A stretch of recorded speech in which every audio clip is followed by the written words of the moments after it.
Halo sobat, kembali ke channel ini masih berbicara seputar tentang materi public speaking. Kali ini kita akan membahas tentang cara atau metode dalam penyajian materi atau penyampaian pesan isi dari sebuah pembicaraan saat kita berbicara di depan umum. Penyajian materi atau penyampaian isi atau pesan saat kita berbicara depan umum atau delivery of content ada beberapa metode atau caranya. Namun secara garis besar ada 4 metode atau cara dalam hal pembahasan atau penyajian isi serta penyampaian materi. Yang pertama adalah metode atau cara membaca naskah atau teknik manuskrip, yaitu naskah yang telah dipersiapkan lengkap maupun detail, biasanya dalam hal perkuliahan atau penyampaian sambutan atau penyampaian pesan arahan. Seorang public speaker membaca atau telah disiapkan tentang sambutan atau materi yang akan dia sampaikan. Semuanya lengkap, mulai dari salam, sapa sampai isinya dan bahkan penutup. Seorang public speaker tinggal membaca naskah lengkap tersebut. Dan dalam metode ini kelebihannya adalah semua isi pembicaranya telah tertata dengan rapi dan telah dipersiapkan.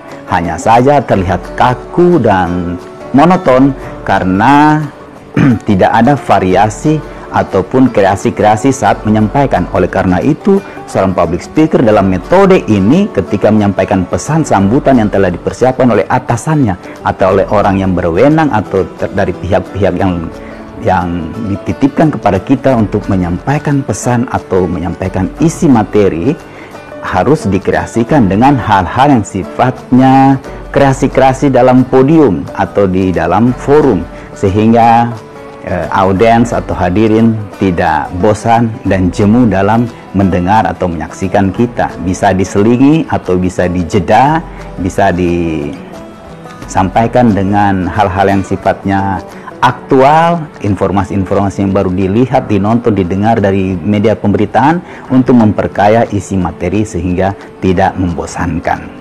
Yang kedua adalah metode menghafal atau memorator. Menghafal ini yaitu materi sudah dikuasai oleh seorang pembicara publik, baik sambutan, pesan, arahan maupun materi perkuliahan.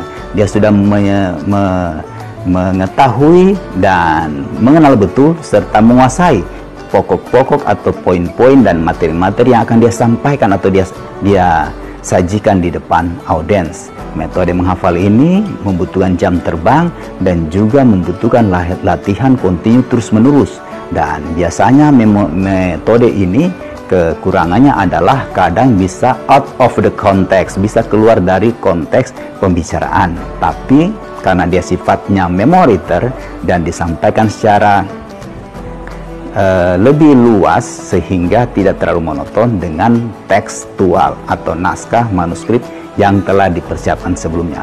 Metode ini kelebihannya ada improvisasi dari seorang public speaker untuk menguasai materi, termasuk juga menguasai forumnya. Yang ketiga adalah metode impromptu atau spontanitas. Impromptu atau metode spontanitas yaitu suatu kesempatan dalam hal berbicara ketika itu tidak dipersiapkan atau tiba-tiba. Misalnya kita diminta untuk memberikan sambutan karena kita yang lebih senior atau lebih tinggi jabatan pada saat itu, sehingga kita diminta memberikan sambutan atau arahan atau penyampaian kepada bawahan atau kepada audiens yang ada. Impromptu adalah metode spontanitas, sehingga kadang seorang public speaker ketika menyampaikan itu bisa gagap atau kehilangan kontrol, tone of voice-nya atau nadanya juga terlihat tidak rapi. Oleh karena itu, dalam metode impromptu ini atau spontanitas ini diperlukan satu terobosan atau suatu kreasi-kreasi. Bisa menggunakan metode, misalnya metode jam. Metode jam yaitu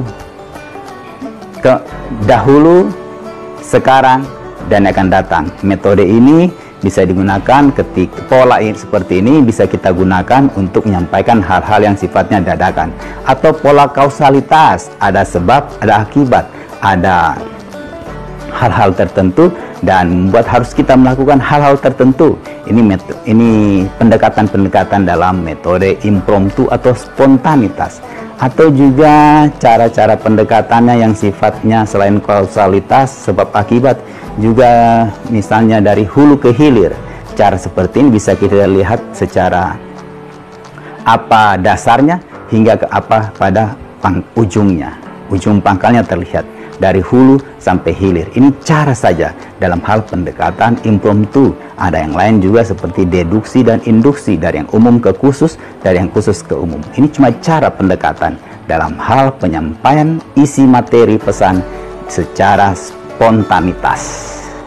Yang keempat adalah cara ekstemporan. Ekstemporan yaitu sesuatu materi atau pesan sambutan dan isi daripada hal yang kita sampaikan dipilah dan dipilih secara poin per poin. Ada poin-poin yang akan disampaikan secara runtut dan runut, sehingga ada sistematika yang disampaikan kepada audiens. Audiens lebih mengerti, lebih paham dan mudah diikuti, dan kita pun sebagai seorang pembicara lebih mudah untuk mengingatnya karena hanya poin-poin saja. Poin itu tidak lebih dari 5 atau sampai 7 poin saja, biasanya 3 sampai 5.